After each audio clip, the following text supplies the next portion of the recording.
Olá, seja muito bem-vindo ao Fórum. O número de roubos e furtos de veículos no Brasil cresceu nos últimos anos. Foram mais de 500 mil só em 2016. E quase metade desses roubos e furtos está nas capitais. Mas por quê? Como evitar e como combater esses crimes? São perguntas que servem de base para o Fórum de hoje. A cada minuto, um veículo é roubado ou furtado no Brasil. O dado é do Fórum Brasileiro de Segurança Pública, que contou 557 mil crimes como esses em 2016, um crescimento de 8% em relação ao ano anterior. Ainda segundo o Fórum de Segurança, os motoristas que moram nas grandes cidades estão entre as principais vítimas.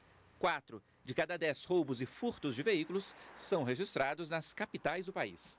Para falar sobre o assunto, estão aqui o presidente do Conselho de Administração do Fórum Brasileiro de Segurança Pública, Cássio Tione Rosa, e o delegado Marco Aurélio Virgílio, da Delegacia de Roubos e Furtos de Veículos do Distrito Federal. Bom, muito bem-vindos ao Fórum e eu começo o programa com base nessa reportagem que a gente acabou de passar aqui. Boa parte desses crimes estão nas capitais, nas 27 capitais do país. Por quê, Cássio? Bem, Paulo, antes de mais nada, é um prazer poder estar aqui no programa.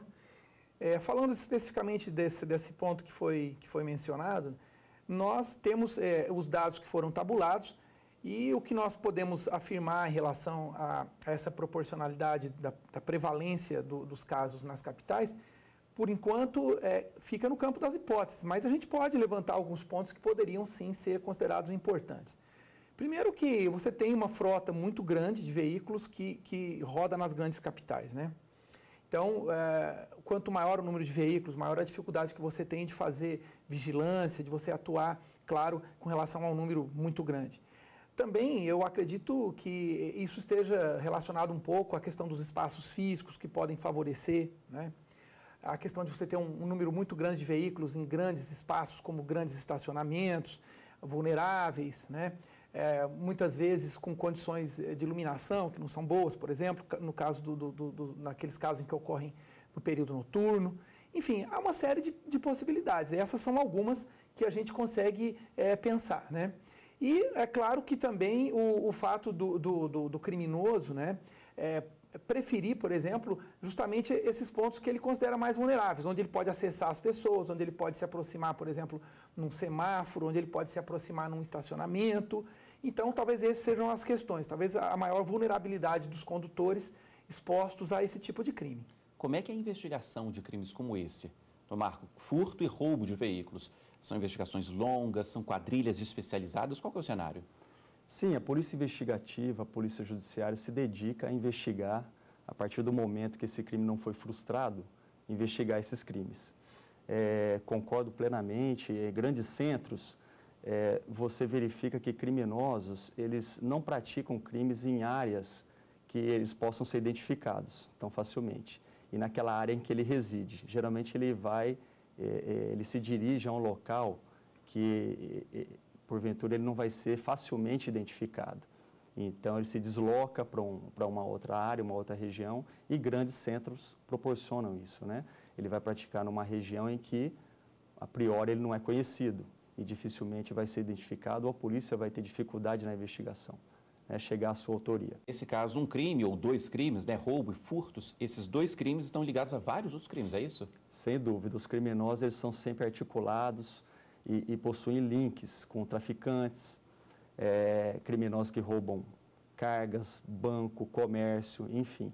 Hoje, a criminalidade utiliza-se de carros clonados de origem ilícita para a prática de crimes, prática de outros crimes, né? Além do carro ser tão somente utilizado na receptação por parte de terceiros que receptam esses bens.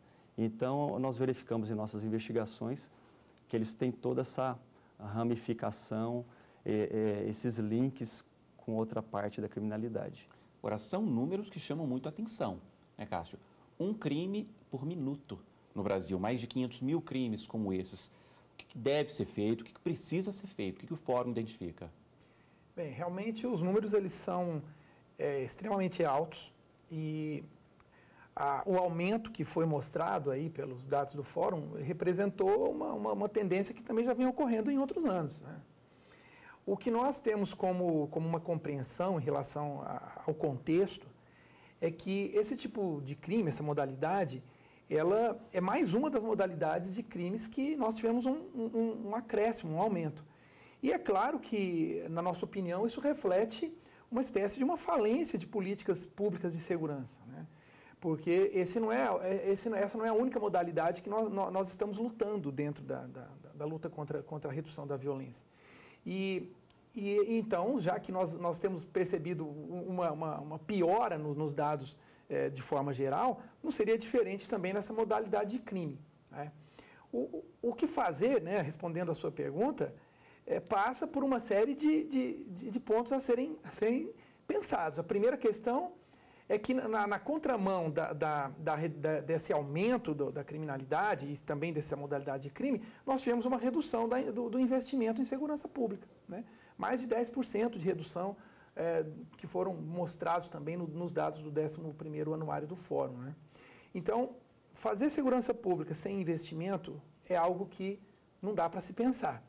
Mas o Fórum também já tem demonstrado que não é só a questão do valor que você gasta, né? Nós temos uma tradição no Brasil, infelizmente, que nos parece mostrar um caminho em que nós gastamos muito e gastamos mal. Então, nós precisamos melhorar a própria gestão daqueles recursos que a gente utiliza na segurança pública, né? Da sua experiência, Marco, o que você diria para a gente que faz diferença? Olha, nós estamos falando de dados que tiveram um aumento. Aqui no Distrito Federal nós temos aí um dado de 2017 que mostra uma tendência de queda.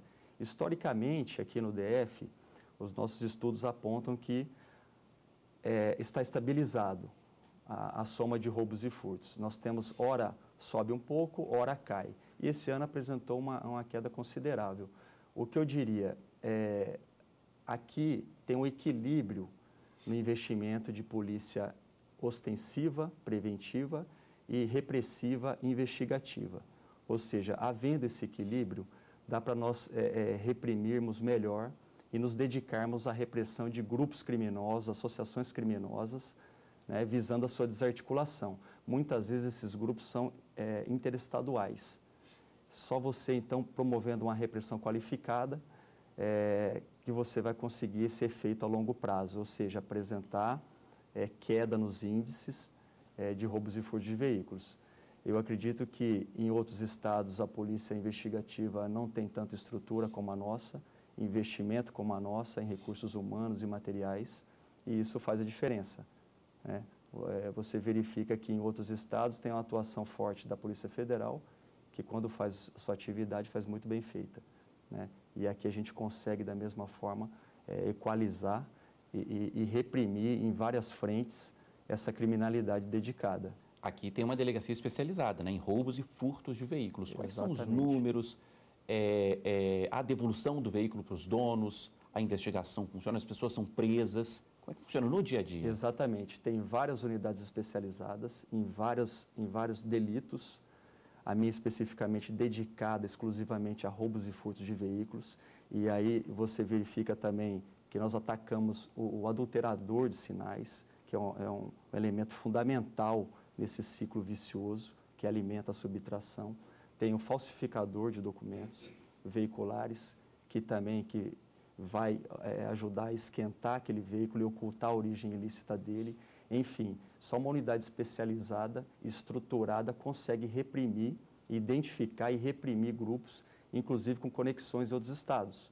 Isso faz toda uma diferença, né? Levando em conta que nós temos uma frota aqui enorme de veículos, né? Uma população também muito grande, mais de 3 milhões, uma população também flutuante aqui no Distrito Federal, e a gente tem conseguido obter dados aí razoáveis, índices razoáveis, comparação com outras unidades da federação. Quem é o principal alvo de um crime como esse? Olha, nós atacamos todas as frentes. Geralmente, quando a gente reprime uma organização criminosa, nós conseguimos identificar desde aqueles atores que estão atuando na subtração, como aqueles que receptam, adulteram e repassam esses veículos.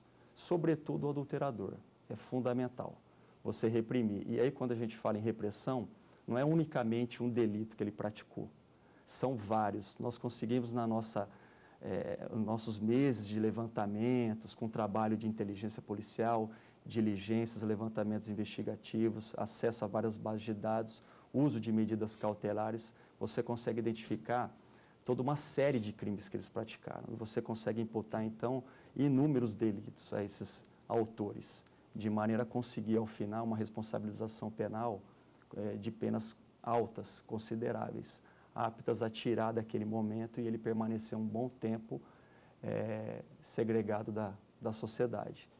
Você falava em investigação e também em necessidade de investimento principalmente em inteligência. Cássio, esse é o caminho e o que mais deve ser feito? Bom, eu estava aqui pensando, enquanto vocês também falavam, né?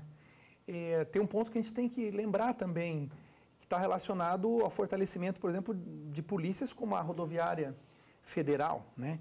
Que está aí patrulhando as nossas rodovias. E uma outra questão importante, que é a questão do que é feito com esse veículo, se ele sai das nossas fronteiras, a chamada vigilância de fronteira.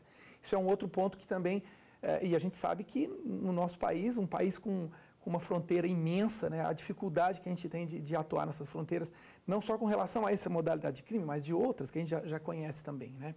E quando a gente fala em investimento em inteligência, tem muito a ver com o que foi mencionado aqui, na busca de identificar e de atribuir um número maior de crimes para um grupo, para certas pessoas, você consegue, por exemplo, fazer com que ela não responda por um, mas que responda por 10 crimes, e aí isso vai pesar muito na hora que ela for indiciada e eventualmente condenada. Vou pedir um tempinho aqui para os dois, porque o fórum faz uma rápida pausa, mas volta em um minuto.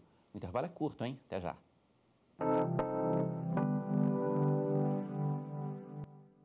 O fórum está de volta e fala hoje sobre o aumento do número de roubos e furtos de veículos no Brasil. Foram mais de 500 mil só em 2016. A gente falou bastante lá sobre os dois crimes no primeiro bloco, mas não fez a diferenciação. O que é roubo, o que é furto de veículos, Marco? Olha só, basicamente, o furto de veículos é a subtração de um bem. No caso aí, especificamente de veículos. Não é empregada violência ou grave ameaça, ou seja, o bem é subtraído geralmente mediante arrombamento, acesso, né, ao interior do bem sem a abordagem à vítima. Já o roubo, há uma abordagem, geralmente é praticado mediante violência ou grave ameaça, uso de armas de fogo, faca ou simulacro, a pessoa basta simular, né, já vai ser considerada a ameaça e, enfim, tipificando o delito de roubo. A violência ali é uma grande diferença, Cássio. E para o fórum, eu sei que isso é muito importante, essa questão da violência, de investigar a violência, o uso de arma de fogo. Qual que é a posição de vocês? Esse tipo de crime ele tem um aspecto em particular que, no caso específico do roubo, né? Porque a violência e a ameaça, na maior parte das vezes, elas são feitas utilizando-se como instrumento a arma de fogo. E então isso, claro, tem uma relação, por exemplo, com a facilidade com que o criminoso tem acesso à arma de fogo. Por mais que a gente tenha políticas, né, que já foram implantadas para se tentar combater, ainda existe e continua existindo uma grande quantidade de armas de fogo que circulam nos meios de uma forma ilegal. E, inclusive, a gente também pode pensar na questão de, poxa, se a arma de fogo é um instrumento mais utilizado, eu vou querer mais arma de fogo ainda circulando? Porque boa parte dessas armas de fogo também, elas não só entram ilegalmente, como elas também são obtidas dentro da própria sociedade, através de outros furtos, outros roubos, e também por subtrações até com vigilantes, com pessoas que tinham autorização para utilizar a arma, né? A questão é, quanto mais fácil o acesso à arma de fogo para esse tipo de criminoso, melhor, porque ele vai ter um instrumento, entre aspas, para poder cometer o crime. Por isso que uma inclusive das bandeiras do fórum com relação à questão das armas de fogo é que a gente não pense em facilitar o porte de arma. Ao contrário, estabeleça regras rígidas e pense que não é armando a sociedade, a população, que nós vamos resolver os problemas de segurança pública. No nosso ponto de vista, isso é o contrário do que a gente pensaria como uma boa prática. Qual é a taxa de sucesso de uma investigação relacionada a roubo e furto de veículos aqui no DF, doutor Marcos? Os veículos são recuperados, a pessoa é contatada? Olha, nós temos uma taxa alta, considerável de recuperação. Ela gira em torno de 60% a 70% desses veículos são recuperados. entregues, restituídos aos proprietários ou quando o carro é segurado, às seguradoras. Enfim, a gente tem uma taxa considerada alta e o que viabiliza também uma resposta ao crime, uma vez que dentro aqui da nossa estrutura a gente tem recursos periciais que possa levantar esses vestígios e chegar à identidade, à identificação do criminoso. Ou seja, é mais um meio para a gente trabalhar, né? Havendo estrutura e recursos humanos, a gente atua em todas essas frentes, visando a identificação e responsabilização do criminoso. Geralmente, quem é a vítima desse crime? Olha, eles procuram, claro, uma melhor oportunidade, geralmente quando a pessoa está sozinha, seja ela homem ou mulher. Muitos crimes, apesar dos conselhos e orientações, muitos delitos são inevitáveis, uma vez que o criminoso está aguardando a melhor oportunidade. Se aquele dia não deu certo, não teve sucesso, ele vai tentar em outra oportunidade, né? E geralmente vai procurar por uma vítima sozinha, que não haja testemunhas e para ter sucesso. Isso também tem muita relação com o que a gente falava no primeiro bloco, Cássio, relacionado à falta de política pública, né? Até de má iluminação, locais ermos, perigosos, isso também tem a ver? Sim, tem. É um erro pensar que segurança pública é exclusivamente polícia, né? E as políticas de segurança pública, elas devem estar integradas com outras áreas, né? Com a área de infraestrutura, por exemplo, você mesmo citou questões de iluminação, etc. E é claro que a própria redução desse tipo de crime significa nós pensarmos em reduzir os pontos de vulnerabilidade, né? Ou seja, nós temos que dar menos oportunidade para o criminoso agir e também temos que fazer o combate de uma maneira mais eficiente, né? Podemos tocar até no outro ponto que eu acho que também deveria ter um investimento maior, que é a questão da segurança documental, né? Hoje, apesar de tudo, nós temos uma facilidade que esse criminoso tem na hora de falsificar os documentos que ele usa para esquentar o veículo, vamos dizer assim, né? E não é só essa questão. Nós temos que ter também mecanismos de controle da circulação do próprio formulário já impresso, para que ele não chegue nas mãos da pessoa que é responsável pelo extravio desse tipo de documento, para que depois ele possa imprimir os dados que ele quer num formulário que ele conseguiu antes desse formulário chegar, por exemplo, nos Detrans, onde são feitas as emissões. Tem muitos pontos de vulnerabilidade que certamente podem ser pensados e que vão, de alguma maneira, colaborar para que a gente tenha reduções dessa modalidade de crime. Falando dessa forma, a gente entende que falsificar um documento é fácil hoje no Brasil. Infelizmente. Infelizmente. Infelizmente, eu posso dizer que, inclusive, nós estamos muito atrasados em relação até a alguns países. A própria CNH que você usa, por exemplo, agora vai se criar a CNH digital, mas a CNH, como um documento que deveria ter um altíssimo grau de segurança, ele não tem, infelizmente, porque ele poderia ser, por exemplo, um cartão plástico, como existem nos outros países, e nós aqui ainda estamos na era do papel, num documento de papel, né? Existem pontos que a gente chama de elementos de segurança que são introduzidos nesses documentos que vão dificultar, mas existem também modalidades de falsificação em que o falsário consegue, por exemplo, uma CNH que foi emitida, ele consegue, por algumas técnicas, remover dados e inserir os dados que ele quer. Então, na verdade, a gente precisa também investir nessa área de melhorar a segurança documental dos documentos que circulam, não só aqueles de porte obrigatório para pessoas, como também de veículos. O que chama a atenção em respeito à adulteração de veículos, ao desmanche das peças de um veículo, uma vez que nós temos dificuldade na identificação e na rastreabilidade desses itens, porque somente motor, câmbio, chassi há uma numeração de fábrica, enquanto que outros itens do veículo não têm essa rastreabilidade. Já há uma legislação federal para isso e está sendo implementado em diversos estados essa questão da identificação de peças para regularizar o veículo que está sendo desmanchado e aproveitamento de suas peças.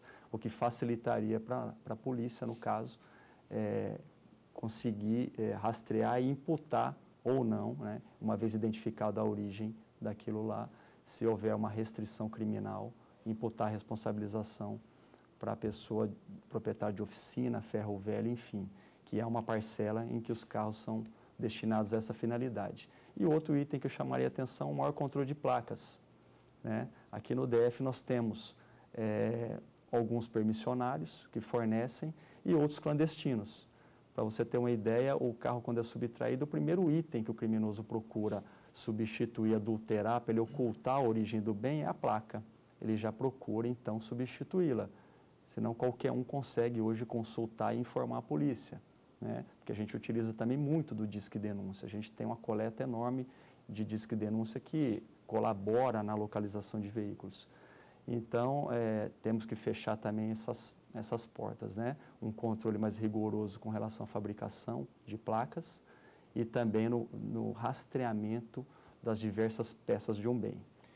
Você falava no primeiro bloco sobre as quadrilhas, né? Quadrilhas especializadas nesses tipos de crimes, que elas muitas vezes são interestaduais. Nesses casos, a investigação conta com o apoio das outras polícias, das polícias de outros estados, ou é a polícia de uma determinada unidade da federação que faz a investigação, mesmo que tenha que entrar em outro estado?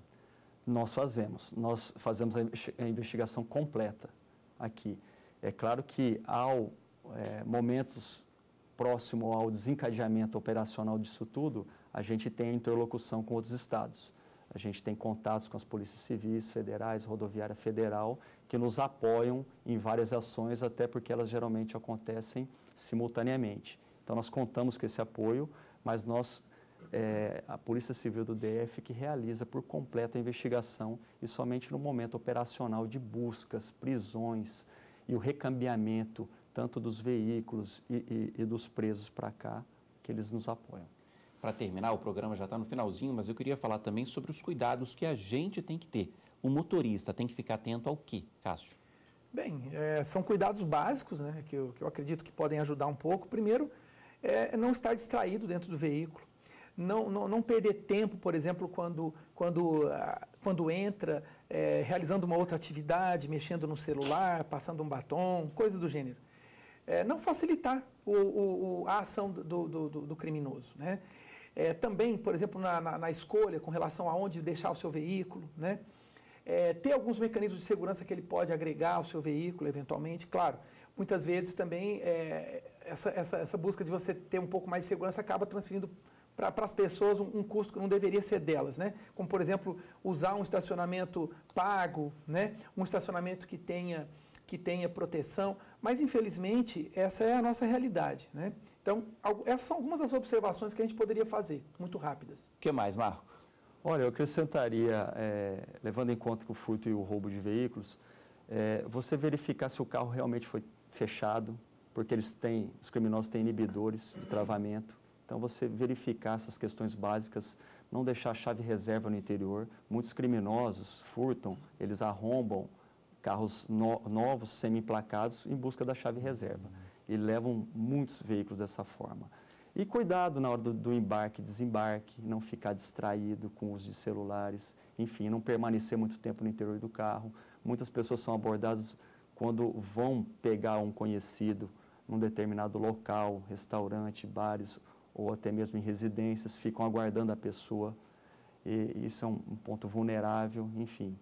Há vários cuidados a tomar para que você evite, né? Você tem que ter uma conscientização alta, um nível alto de segurança, uma conscientização voltada para isso, para evitar ser vítima. Ok, Marco, obrigado pela sua participação aqui com a gente. Eu que agradeço. Cássio, muito obrigado também. Eu que agradeço e também, em nome do Fórum, nós agradecemos essa oportunidade. Obrigado. Bom, eu agradeço também a você que assistiu ao Fórum de hoje. Para rever o programa, acesse aí tvjustiça.jus.br. E para falar com a gente, o e-mail é o seguinte: forum@stf.jus.br. Um abraço e até o nosso próximo programa.